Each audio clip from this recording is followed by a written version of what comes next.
Welcome to Business Innovators Radio, featuring industry influencers and trendsetters sharing proven strategies to help you build a better life right now.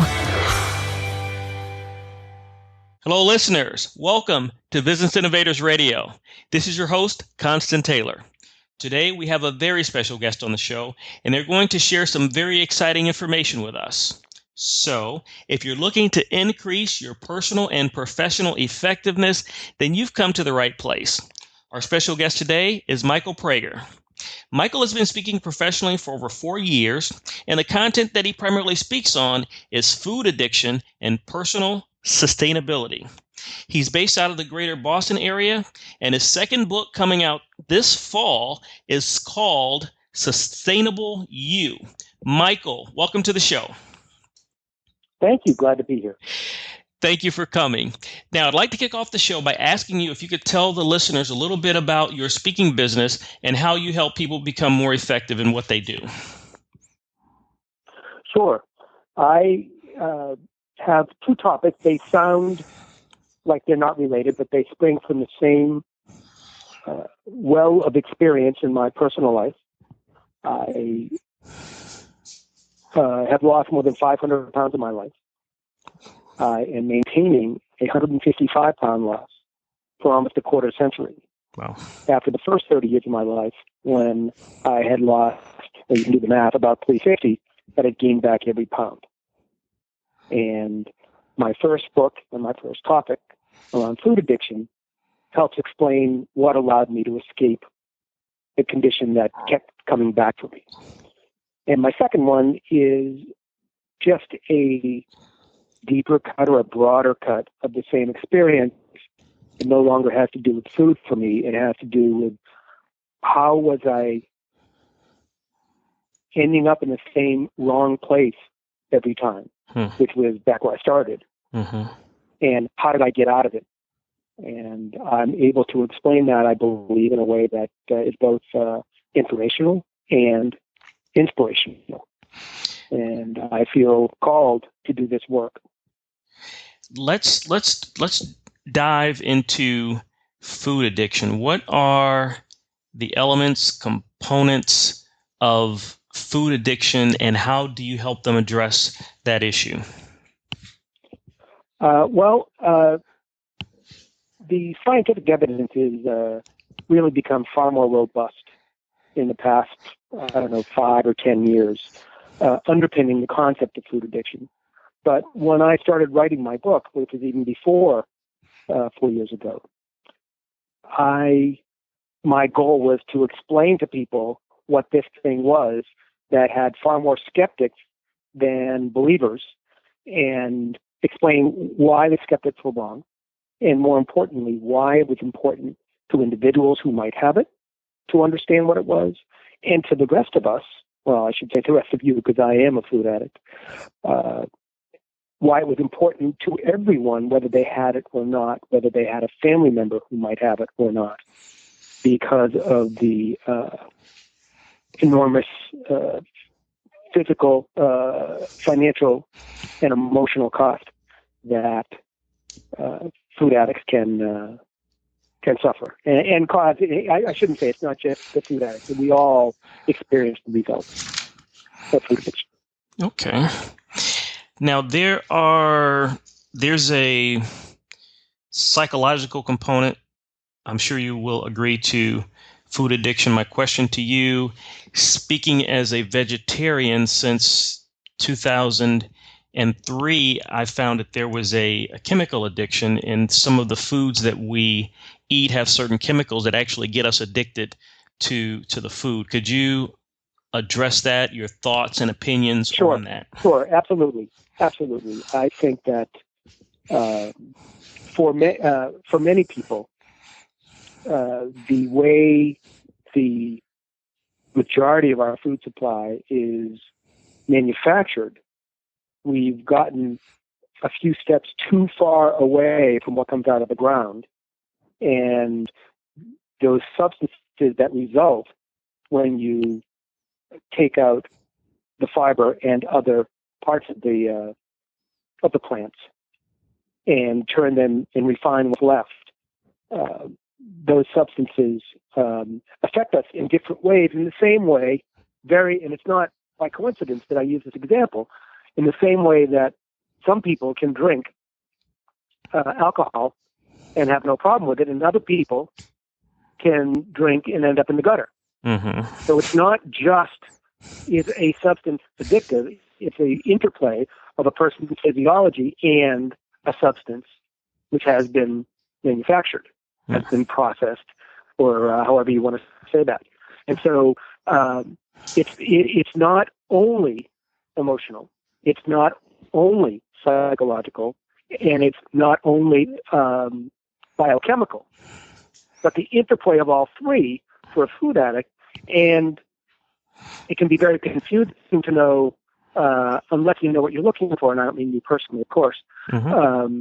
If you don't know exactly what you're looking for, then it can be hard to distinguish between what's going on for me and interpreting that in terms of whether I'm just speaking for myself, have food addiction. And I didn't believe it when I first heard of it. I wasn't interested in it. I wasn't pleased. Oh, I'm a food addict. Oh boy, now I can, eat without needing an excuse. That's my excuse. None of that was true. None of that was true. I wasn't happy at all to learn that I might have this thing that might be quite serious and that I might have to recognize and address if I hoped to overcome the life that I was leading, which was that I was over 30, as big as a house, but also clueless, isolated, miserable, and couldn't get a date. And it's not because I was 365 pounds that I couldn't get a date, although, no doubt about it, that didn't help.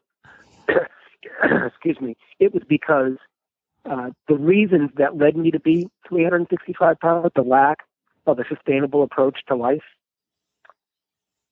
were my real deficit. And I kept trying to address it by losing weight, by going on a diet. And that, of course, I needed to change the way I ate, but addressing only the physical portion and not understanding what the physical portion is, the physical portion of the disease is, biochemical sensitivity and things like that.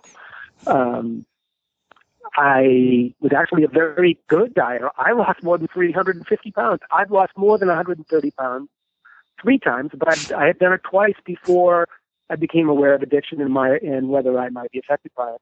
So I could lose weight. I had great willpower, but no matter how great my willpower was, it was never enough. It always ran out before I got to the end of my life.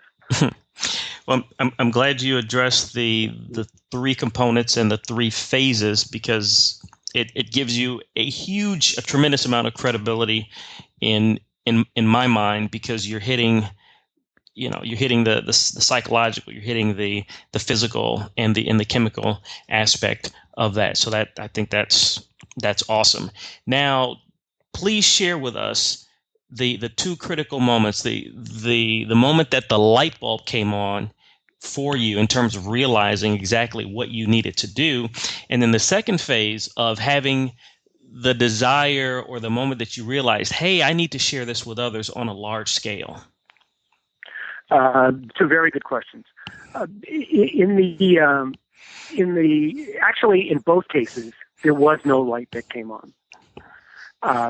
I had come to these, both of these, but certainly the first part of your question, especially kicking and screaming, and it was a slow, gradual change. Before, even after someone said, "Well, you might be a food addict, you might want to consider that." I didn't say, "Well, gee, you're right. I'm going to get up right now and go do all my research, and I'll know the answer by the end of the week." It was far more like, "No, I'm not. I'm not thinking about that." And then continuing on the way I was, and going further down the same road, and then further down the same road, I became affiliated with a therapist in West Hartford, Connecticut. His name is Bob Deutsch. I'm very grateful to him, and he was able to just stick with me until I started believing some of these things that he and other people were suggesting. And so it wasn't a lightning bolt. It wasn't a light bulb. It was a slow, gradual change where my mind slowly opened to the possibility.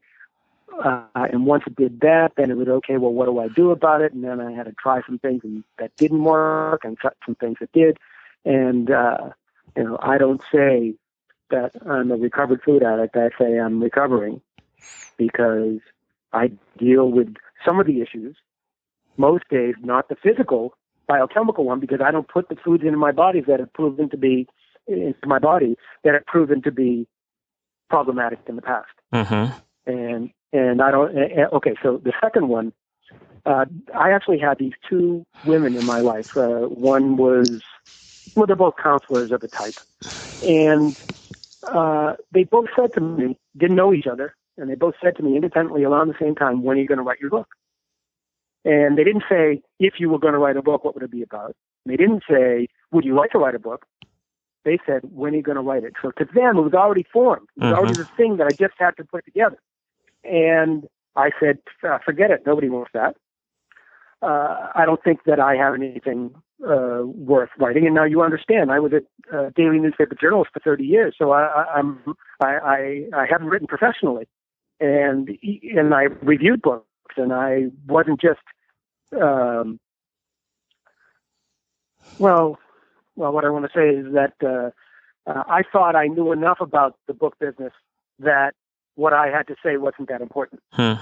And then I got involved with an organization called the Food Addiction Institute. And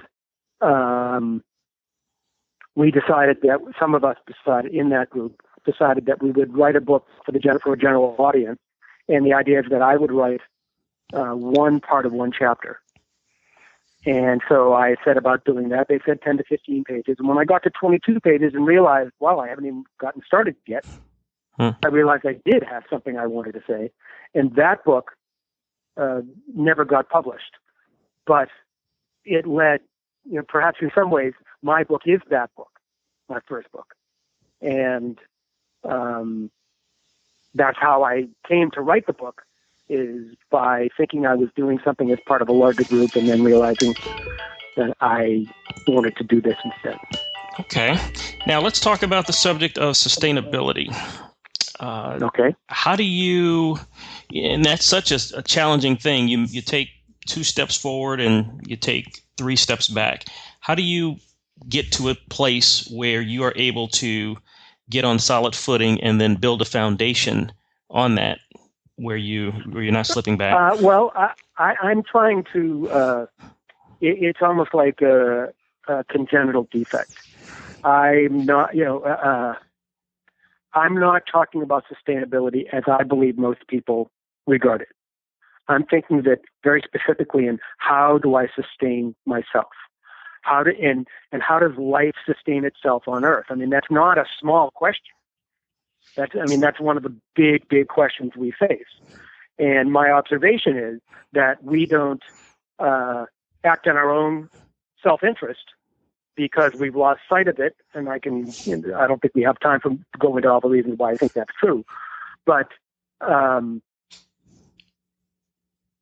one of the main things I learned from my experience with weight loss, and then looking at the problem in a different way, a broader way, and realizing, of course I needed to change the way I ate, but I needed to do so much more than that. I needed to pursue life in a way that would be sustaining to me. Mm-hmm. And it's not, and it's financially sustaining, it's emotionally sustaining, it's physically sustaining. I had to, and when I view my life as a problem of how do I sustain myself, how do I thrive in the time that I have on Earth, that I started making different choices because I understood the problem in a different way. Mm-hmm. And once I started making different choices, my life started to transform. So not only am I maintaining the 155-pound weight loss, which I love and which is not insignificant, but if that's all I had, that wouldn't be that big a deal. Because like I said, yes, I was as big as a house, but I was also isolated, clueless, miserable, and alone.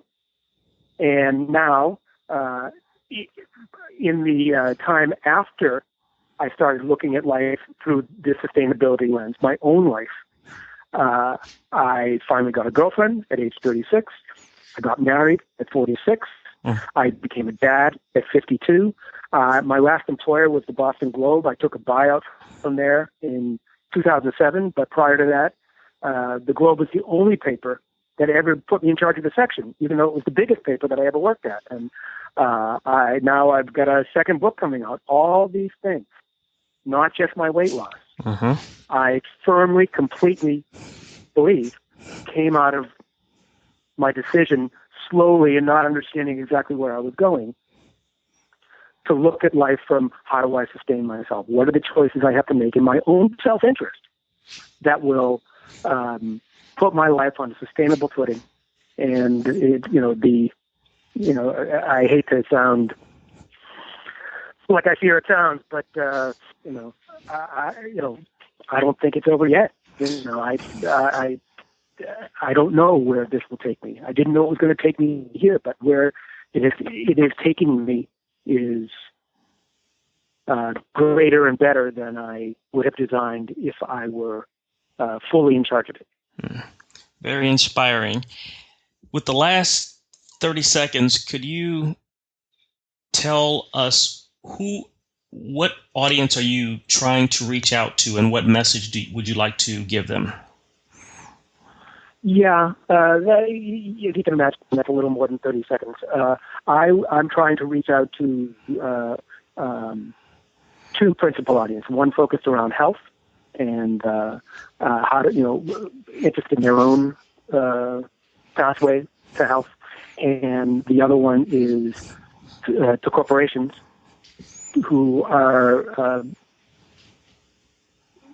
cluing into the idea that treating employees as friends and associates instead of just interchangeable parts is in their own best interest, and that when employees are engaged, they are more healthy, they show up more often, they are paying attention more, they are more interested in collaboration with others, and that all these things, give that to an employee and they will give you back more than could otherwise be achieved.